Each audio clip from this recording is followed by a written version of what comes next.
आप देख रहे हैं खबरों, तबसरों और तज्जियात पर मबनी पाकिस्तान का सबसे मोतबर न्यूज शो दुनिया, कामरान खान के साथ।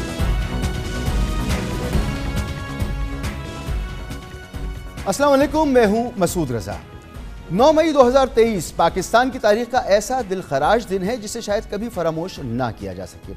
आज इस हवाले से वफाकी काबीना का खुसूसी इजलास हुआ जिसमें अहम फैसले किए गए, जबकि तहरीक इंसाफ की जानिब से मुख्तलिफ शहरों में एहतजाजी मुजाहरे, तकारीब और रैलियों का इनेकाद किया गया। आज ही आर्मी चीफ की जानिब से 9 मई के जिम्मेदारों से कोई रियायत न करने और उन्हें कैफर किरदार तक पहुँचाने के अज़्म का इआदा किया गया।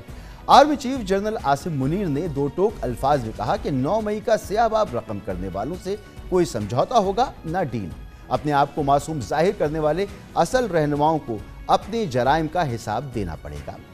आज इस वाक़े के एक बरस बाद हम अपने प्रोग्राम में इस सानहे के मुहर्रिकात और बाद के वाक़यात समेत पाकिस्तानी सियासत पर इसके असरात का इहाता करेंगे।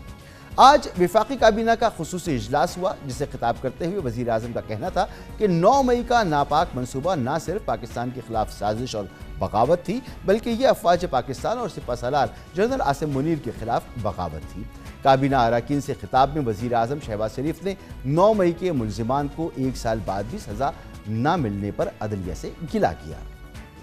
वफाकी काबीना के खुसूसी इजलास में वज़ीर क़ानून आज़म नज़ीर तारड़ ने 9 मई के हवाले से निगरां दौरे हुकूमत में कायम की गई तहकीकाती कमेटी की रिपोर्ट पेश की, जिसमें बताया गया कि तहरीक इंसाफ के रहनुमाओं के खिलाफ नाकाबिल तरदीद वीडियोज़ और सबूत मौजूद हैं। कमेटी ने मुकदमात के जल्द फैसलों के लिए कवानीन में तब्दीली की सिफारिश की। काबीना अराकीन ने मुत्तफ़िक़ा तौर पर 9 मई के अनासिर के खिलाफ मुकदमात मंतकी अंजाम तक पहुँचाने का मुतालबा भी किया। दूसरी जानिब आज लाहौर गैरिजन के दौरे के मौके पर army chief general Asim Munir ने अफसरान और जवानों से खिताब में कहा कि 9 मई के मनसूबा साजों, सहूलतकारों और मुजरिमों को मुल्की कानून के मुताबिक इंसाफ के कटहरे में लाया जाएगा। उनके वरगलाए हुए लोगों को पहले ही शक का फ़ायदा दिया जा चुका। उनका कहना था कि इस घिनौने मनसूबे के असल रहनुमा जो कि अपने आप को मासूम जाहिर करते हैं को अब अपने जराइम का हिसाब देना पड़ेगा, खुसूसन जब उनके मुलव्विस होने के वाज़ेह सबूत मौजूद हैं। 9 मई के हवाले से आज ही पाकिस्तान तहरीक इंसाफ की जानिब से मुल्क भर में एहतजाजी मुजाहरों, रैलियों और तकारीब का इनेकाद भी किया गया। बिलाशुबा 9 मई जहां मुल्क की तारीख का सियाह तरीन दिन था, वहीं तहरीक इंसाफ को तारीकियों में धकेलने की सबसे बड़ी वजह भी बना। 9 मई से महज एक रोज़ कबल तक तहरीक इंसाफ मुल्क के सियासी मंजरनामे पर छाई हुई थी और इमरान खान मकबूलियत के नए रिकॉर्ड्स कायम कर रहे थे, लेकिन अलकादिर ट्रस्ट में इस्लामाबाद हाई कोर्ट से इमरान खान की गिरफ्तारी ने सब कुछ तहस नहस कर दिया। 3 दिन तक मुल्क भर में हंगामों और फसादात का ऐसा सिलसिला चला जिसने सियासत और मुल्क की तशख़्ख़ुस की शक्ल बदल के रख दी। GHQ core commander house Lahore समेत अस्करी दफातर और अहम तनसीबात पर हमले किए गए, शहदा की यादगारों की बेहुरमती की गई, पेशावर में रेडियो पाकिस्तान की इमारत को भी जला दिया गया और दीगर इमारतों को भी नुकसान पहुँचाया गया। इमरान खान की गिरफ्तारी के 2 रोज़ बाद चीफ जस्टिस उमर अता बंदियाल की सरबराही में सुप्रीम कोर्ट के 3 रुकनी बेंच ने इमरान खान की गिरफ्तारी गैर कानूनी करार देते हुए उन्हें फौरी तौर पर रिहा करने का हुक्म दे दिया, जिस पर उस वक्त की PDM हुकूमत ने सख्त रद्द-ए-अमल का इजहार किया। रहनुमाओं ने न सिर्फ पार्टी छोड़ी बल्कि उसके हिस्से बकरे करने में भी किरदार अदा किया। तहरीक इंसाफ के वतन से चंद दिनों में इस्तेहकाम पाकिस्तान पार्टी और तहरीक इंसाफ पार्लियामेंटेरियंस का जन्म हुआ। 5 अगस्त 2023 को तोशाखाना केस में 3 साल कैद की सज़ा सुनाए जाने के बाद इमरान खान को दोबारा गिरफ्तार किया गया, जिसके बाद से अब तक वो पाबंद सलासल हैं। अगस्त में ही असम्बली तहलील हुई तो 14 अगस्त को निगरां हुकूमत कायम हुई जो 90 रोज़ा मुकर्ररा मुद्दत में आम इंतखाबात कराने में नाकाम रही। ताहम 3 नवंबर 2023 को चीफ जस्टिस की सरबराही में बेंच ने वफाकी हुकूमत को 8 फरवरी को इलेक्शन के इनेकाद को यकीनी बनाने का हुक्म दिया। ताहम इलेक्शन के लिए PTI को सबसे बड़ा झटका 28 नवंबर 2023 को लगा, जब इमरान खान तोशाखाना केस में सज़ा के बाइस PTI की चेयरमैनशिप से दस्तबरदार हो गए। सियासी मंजरनामे में दूसरी हलचल 21 अक्टूबर 2023 को हुई, जब नून लीग के कायद मियां नवाज शरीफ 4 साल खुद साख्ता जिला वतनी के बाद वतन वापस लौटे और बर्क रफ्तारी से उनके खिलाफ मुकदमात खत्म होने का सिलसिला शुरू हुआ। नवाज शरीफ की न सिर्फ ताहयात नाअहली खत्म हो गई बल्कि उन्हें एवनफील्ड और अल अजीजिया केस में भी बरी कर दिया गया। तहरीक इंसाफ को दूसरा बड़ा झटका इलेक्शन से चंद हफ्ते कबल लगा जब इंतखाबी निशान बल्ला छीन लिया गया। Chief justice of Pakistan justice Qazi Faez Isa की सरबराही में सुप्रीम कोर्ट के 3 रुकनी बेंच ने मुसलसल 2 रोज तक कई घंटे की समाअत के बाद पीटीआई से बल्ले का इंतखाबी निशान वापस ले लिया। गोया इलेक्शन में बल्ले का निशान और इमरान खान को मुकम्मल माइनस कर दिया गया। इलेक्शन से महज 3 रोज कबल 5 फरवरी को इमरान खान को ऊपर तले 3 केसेस में मजमूई तौर पर 31 बरस कैद की सजा सुनाई गई। इमरान खान पे दर पे साइफर केस, तोशाखाना केस और इद्दत में निकाह के केस में सजाओं के बोझ तले दब गए। 8 फरवरी 2024 को होने वाले इंतखाबात में तहरीक इंसाफ के उम्मीदवार आज़ाद हैसियत में इंतखाब लड़े और मुल्क भर में सबसे ज्यादा नशिस्तों पर कामयाबी हासिल की। ताहम किसी भी पार्टी से इल्हाक ना करने की बुनियाद पर मरकज में हुकूमत ना बना सके। खैबर पख्तूनख्वा में पीटीआई ने 2/3 अक्सरियत से कामयाबी हासिल की और तीसरी मरतबा हुकूमत बनाई। कई कदावर सियासी शख्सियात को आज़ाद उम्मीदवारों ने शिकस्त से दोचार किया। माजी में इमरान खान के इंतहाई करीबी साथी जहांगीर तरीन और परवेज खटक ने सियासत को खैरबाद कह दिया। इंतखाबात के बाद भी पीटीआई के मसाइल कम ना हो सके। जब मखसूस नशिस्तों के हुसूल के लिए पीटीआई के आज़ाद अरकान ने सुन्नी इत्तेहाद कौंसिल में शमूलियत इख्तियार की, लेकिन इलेक्शन कमीशन आड़े आ गया। सुन्नी इत्तेहाद कौंसिल के बतौर जमात इलेक्शन न लड़ने पर पीटीआई आज़ाद उम्मीदवारों की कौमी और 4 सूबाई असम्बलियों की मजमूई तौर पर 77 मखसूस नशिस्तें दीगर जमातों को बांट दी गई। बिलाखिर 2.5 माह की जद्दोजहद के बाद इलेक्शन कमीशन ने 82 आज़ाद अरकान ने कौमी असम्बली की सुन्नी इत्तेहाद कौंसिल में शमूलियत तस्लीम कर ली। ताहम ऐवान से पीटीआई का नाम गायब हो गया। इलेक्शन के बाद 6 मई को कानूनी सतह पर पहली बार पीटीआई के लिए खुशी की खबर आई जब सुप्रीम कोर्ट ने सुन्नी इत्तेहाद कौंसिल की मखसूस नशिस्तें दीगर जमातों को देने का इलेक्शन कमीशन और पेशावर हाई कोर्ट का फैसला मुअत्तल कर दिया। और अब सूरत हाल यह है कि 9 मई 2023 के वाक़यात के नतीजे में तहरीक इंसाफ के 106 रहनुमाओं और कारकुनों को फौजी अदालतों में मुकदमात का सामना करना पड़ रहा है, जिनमें 20 को सज़ा के बाद रिहाई मिल चुकी है, जबकि 86 मुल्ज़िमान को फैसले का इंतज़ार है। यहाँ पर लेंगे एक ब्रेक और ब्रेक के बाद बात करेंगे हुकूमत एक आइनी तरमीम पर काम कर रही है। यह आइनी तरमीम जजेस की अपॉइंटमेंट के तरीक़ाकार और उनकी मुद्दत मुलाजमत और उम्र की हद के तयन के हवाले से हैं और कई इसमें तरमीम शामिल हैं। बात करेंगे तफसील से एक ब्रेक के बाद। हमारे साथ मौजूद होंगे सदर मुमलिकत के कंसल्टेंट बराए कानूनी उमूर जनाब इरफान कादर।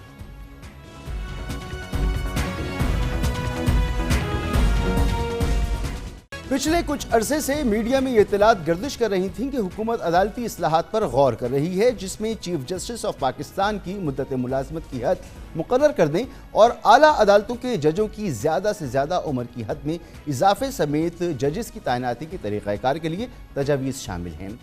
इन खबरों को तक़वियत उस वक्त मिली जब 20 अप्रैल को वफाकी काबीना ने अहम तैनातियों में 65 साल तक उम्र की हद ख़त्म कर दी, लेकिन इस बात की तस्दीक खुद वज़ीर क़ानून आज़म नज़ीर तारड़ ने 3 मई को जुडिशल कमीशन के इजलास में की, जिसके बाद जजेस की तैनाती के नए तरीक़ाकार के तयन के लिए चीफ जस्टिस की सरबराही में जुडिशल कमीशन का इजलास मुलतवी करना पड़ा। वज़ीर क़ानून ने बताया कि हुकूमत नई आइनी तरामीम ला रही है, जिसके बाद रूल्स में तरामीम की मश्क गैर मौसर हो जाएगी। इसके बाद मीडिया से गुफ्तगू करते हुए वफाकी वज़ीर क़ानून आज़म नज़ीर तारड़ ने कहा कि चीफ जस्टिस ऑफ पाकिस्तान काजी फाइज ईसा की मुद्दत मुलाज़मत से मुताल्लिक़ तजावीज़ गर्दिश कर रही हैं, जिसे यकसर मुस्तरद नहीं करूँगा। वज़ीर आज़म ने जजों की तैनाती के लिए आइनी तरमीम की हिदायत कर दी है। वज़ीर आज़म के मुशीर बराए सियासी उमूर राना सनाउल्लाह ने भी चीफ जस्टिस की मुद्दत मुलाज़मत फिक्स करने का मुतालबा किया है। उनका कहना था कि कोई भी इदारा ऐसा नहीं जिसके सरबराह की मुद्दत मुलाजमत की हद मुकर्रर ना हो। मौजूदा आइनी कवानीन के तहत चीफ जस्टिस ऑफ पाकिस्तान के लिए मुलाजमत की कोई मुद्दत मखसूस नहीं है। आइन के आर्टिकल 179 के तहत सुप्रीम कोर्ट के किसी भी जज की रिटायरमेंट की उम्र 65 साल है। इत्तलात हैं कि हुकूमत आइनी तरमीम करके जजेस की रिटायरमेंट की उम्र 68 साल कर सकती है, और अगर ऐसा होता है तो अक्टूबर 2024 में रिटायर्ड होने वाले मौजूदा चीफ जस्टिस काजी फाइज ईसा अक्टूबर 2027 तक ओहदे पर बरकरार रह सकेंगे। दूसरी जानिब पाकिस्तान तहरीक इंसाफ ने मुजवज़ा आइनी तरमीम की मुखालफत करते हुए रद्द अमल दिया है कि ये तरामीम इदारों की तबाही का तसलसल है। हैरान कुन तौर पर इस वक्त PTI आइनी तरमीम की मुखालफत कर रही है। ताहम अपने दौरे हुकूमत में खुद तहरीक इंसाफ ने जजों की रिटायरमेंट की उम्र 65 से बढ़ाकर 68-60 करने की कोशिश की थी, लेकिन पार्लिमानी अक्सरियत ना होने के बाइस ये कानून साजी नहीं हो सकी थी। इस हवाले से हम मजीद बात करेंगे। हमारे साथ मौजूद हैं मोहतरम जनाब इरफान कादिर साहब, कंसल्टेंट हैं सदर मुमलिकत के कानूनी उमूर के हवाले से। सर बहुत बहुत शुक्रिया आपका वक्त देने के लिए। सर ये बताइएगा कि हुकूमत इस वक्त जो है वो एक आइनी पैकेज पर काम कर रही है अदालती इस्लाहात के हवाले से, जिसमें जजेस की अपॉइंटमेंट का तरीक़ा कार, उनकी मुद्दत मुलाजमत, उनकी उम्र की हद और दीगर तरामीम शामिल हैं। सर ये मुजव्वज़ा जो अदालती इस्लाहात हुकूमत कर रही है, इसकी तफसीलात क्या हैं? मेरे पास इसकी कोई तफसील नहीं है, क्योंकि ये जब ये इस किस्म की इस्लाहात का कोई मसवदा तैयार होगा, उसके बाद जब मेरी राय ली जाएगी तो मेरे सामने तफसीलात होंगी। हाँ, अब जजेस की तैनाती के बारे में अब ये मैं अपने ذاتی हैसियत में एज ए लीगल एक्सपर्ट अपने तजर्बे की रोशनी में आपसे बात कर रहा हूँ। सबसे पहली तरमीम तो ये होनी चाहिए कि जुडिशल कमीशन जो है वो जो हावी आ गई है पार्लिमानी कमेटी, तो पार्लिमानी कमेटी जो है उसकी ओवरसाइट रहनी चाहिए। और ये जो फैसला एक आया था सुप्रीम कोर्ट का, जिसके तहत के पार्लिमानी कमेटी को गैर मौसर किया गया था, उस तरह के फैसलों को वंस फॉर ऑल जो है ना वो उसके अगेंस्ट कॉन्स्टिट्यूशनल प्रोविजंस में डाले जाए। सबसे पहली बात तो ये है। दूसरी बात ये है कि मुजव्वज़ा तरामीम में आपने इंस्टीट्यूशन को डेवलप करना है, अदलिया के इंस्टीट्यूशन को। उसके लिए आपकी कंसेंसस ओरिएंटेड जजेस होने चाहिए, और जो बेस्ट लोग हैं उनको सुप्रीम कोर्ट में आना चाहिए, उनको हाई कोर्ट में आना चाहिए। तो इसलिए ये एक तरमीमी पैकेज जो है अपॉइंटमेंट्स की हद तक तो बिल्कुल आना चाहिए। सर आपका इस्तदलाल बहुत बहुत वाजिब है सर, बिल्कुल ठीक। लेकिन क्या इसकी भी ज़रूरत है कि चीफ जस्टिस ऑफ पाकिस्तान की कोई काम करने की हद मुकर्रर नहीं है, तो वो भी मुकर्रर होनी चाहिए? और ये जो उम्र का तयन है 65 साल, इसमें भी तब्दीली की ज़रूरत है? मैं समझता हूँ कि उम्र की हद को उसी सूरत में बढ़ाना चाहिए कि अगर आप कंसेंसस ओरिएंटेड जजेस को ले आते हैं, उसमें से जो बहुत सारे जजेस हैं जिनको कि गलत निकाला गया था वो भी वापस आते हैं, नए जजेस भी अपॉइंट होते हैं, और मौजूदा जजेस में जो जजेस अप टू द मार्क नहीं है वो फिर वहां नहीं रहते। तो कॉन्स्टिट्यूशनल अमेंडमेंट्स के जरिए पूरी जुडिशरी जो है रीस्ट्रक्चर होती है, तो फिर आप बेशक उम्र को बढ़ा दें, लेकिन अगर वो क्वालिटी ऑफ जजेस ही आपके पास नहीं है और उम्र को बढ़ाना शुरू कर देंगे तो उससे तो कोई खातिर खा नतीजा आप हासिल नहीं कर सकते। बहुत बहुत शुक्रिया जनाब इरफान कादिर साहब, गुफ्तगू आपने सुनी। यहाँ पर एक ब्रेक लेंगे और ब्रेक के बाद बात करेंगे कि पाकिस्तान पीपल्स पार्टी कराची का कोई भी मेगा प्रोजेक्ट जो है वक्त पर मुकम्मल नहीं कर सकी। सारे मंसूबे खटाई में पड़े हुए, बड़े मंसूबे। एक और बड़ा मंसूबा रेड लाइन, वो भी खटाई का शिकार है और इससे खासा नुकसान हो रहा है। इसकी बात करते हैं एक ब्रेक के बाद।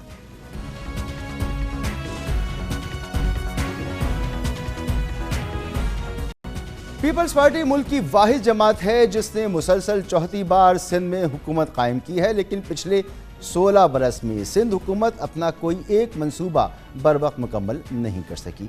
चाहे वो 2006 में शुरू होने वाला K4 का प्रोजेक्ट हो, 2007 में नामुकम्मल सेवरेज मंसूबा S3 और दहाइयों से कागजों में ज़ेर गर्दिश कराची सर्कुलर रेलवे का मंसूबा, 2009 से महज दावों में नजर आने वाला कराची सेफ सिटी प्रोजेक्ट हो, या टूटी फूटी खटारा बसों से कराची के शहरियों की जान छुड़ाने के मंसूबे, जिनकी लागत और तकमील की जो मुद्दत है वो बढ़ती चली गई और करप्शन के नित नए रिकॉर्ड्स भी कायम होते गए, लेकिन शहरियों का कोई भला ना हो सका।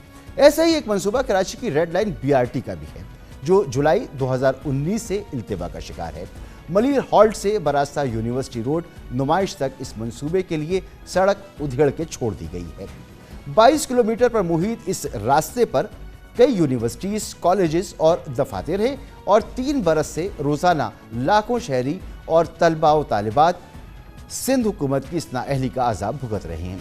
5 माह से रेड लाइन का काम मुकम्मल ठप है और मंसूबे की लागत में 100 अरब रुपए का इजाफा हो चुका है, जबकि फंडिंग करने वाला एशियाई तरक्याती बैंक इस मंसूबे को एट रिस्क करार दे चुका है।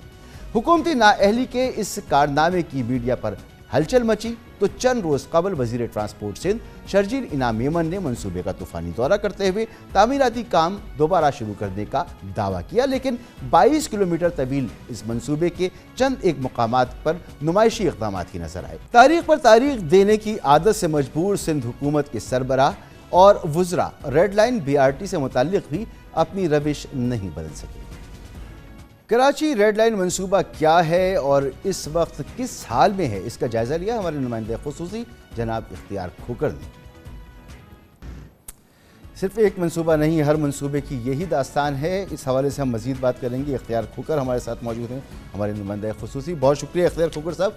फरमाइएगा, ये रेड लाइन मंसूबा 4 साल से खटाई में पड़ा हुआ है, इसकी लागत में 100 अरब रुपए का इजाफा हो चुका है, इसका जिम्मेदार कौन है आखिर?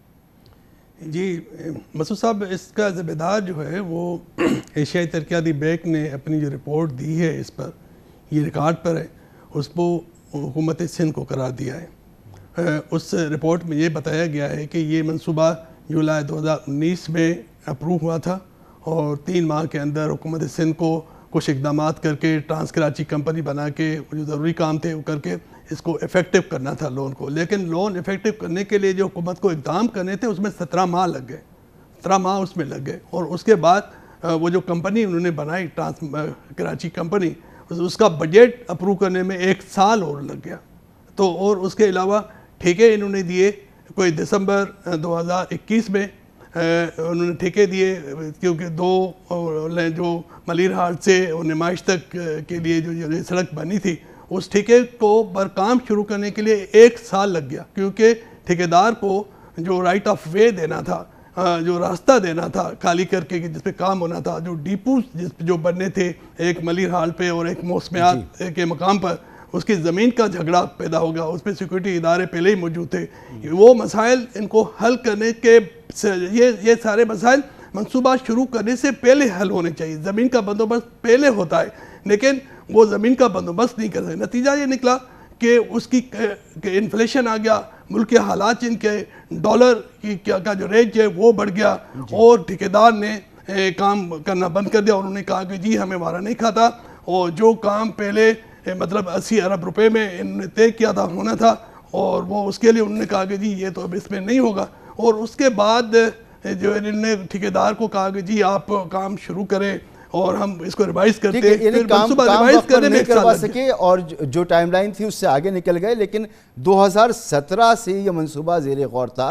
यहाँ इस मंसूबे के शुरू होने से पहले एक सड़क बनाई गई, बड़ी ज़बरदस्त सड़क बनाई गई। तो जब पता था कि यहाँ खुदाई होनी है और यहाँ पर रेड लाइन से यहाँ से गुजरनी है, तो वो सड़क क्यों बनाई गई थी? दरख्त काटे गए, अरबों रुपए खर्च किए गए। जी अपना मसूद साहब, ये एक बहुत बड़ी नाअहली, बदनिज़ामी कहें, करप्शन कहें, उसकी एक मिसाल है कि ये जो कराची यूनिवर्सिटी रोड है, ये हुकूमत सिंध ने ज़बरदस्त किस्म का तामीर किया और 4-5 साल पहले और उसका इफ्तिताह किया। लेकिन उनको ये पता था कि ये रेड लाइन का मंसूबा 2013 से एशियन तरक्याती बैंक के पास अंडर प्रोसेस था। 2013 में एशियन तरक्याती बैंक ने इस मंसूबे का कॉन्सेप्ट क्लियर किया था, टेक्निकल असिस्टेंस दी थी, और उसके बाद सितंबर 2016 में उसको मंसूबे को बनाने के लिए जो DPA लोन होता है $9.7 मिलियन का, वो अप्रूव हुआ था। उनको पता था कि यहाँ पर इस सड़क पर यूनिवर्सिटी रोड पर एक डेडिकेटेड कॉरिडोर बनना है रेड लाइन के लिए, और ये पूरी सड़क खुदनी है और इसकी खुदाई होनी है, इस पर नई तामीरात होनी है। लेकिन उसके बाद इन्होंने इन सारी चीज़ों के बावजूद ये जानते हुए भी इन्होंने यूनिवर्सिटी रोड पे 1.25 अरब रुपए खर्च कर दिया, उसको रिनोवेट कर दिया, उस पर 250 खजूर के दरख्त लगा दिए, उस पर 5-6 करोड़ रुपए खर्च कर दिए। लेकिन उसके 1.5 साल के बाद उसी को खुदाई शुरू कर दी और कहा कि जी आप रेड लाइन बना रहे। तो ये लेक ऑफ कोऑर्डिनेशन, करप्शन, नाअहली, बदनिज़ामी हद है। अब मतलब आप जो भी इसको नाम दें आप दे सकते हैं, ये हुआ इस सड़क के साथ। बहुत बहुत शुक्रिया आपका इख्तियार खोकर साहब। केस स्टडी होना चाहिए। ये मंसूबा जहाँ पता था कि यहाँ पर एक मंसूबा शुरू होना है, 1.25 अरब रुपए की सड़क बना दी गई और फिर उसकी खुदाई करके एक और मंसूबा शुरू किया। 80 अरब का मंसूबा 180 अरब पहुँच गया, लेकिन अब तक कुछ नहीं हो रहा। बहरहाल प्रोग्राम का वक्त यहाँ ख़त्म होता है, इजाज़त चाहेंगे। अल्लाह।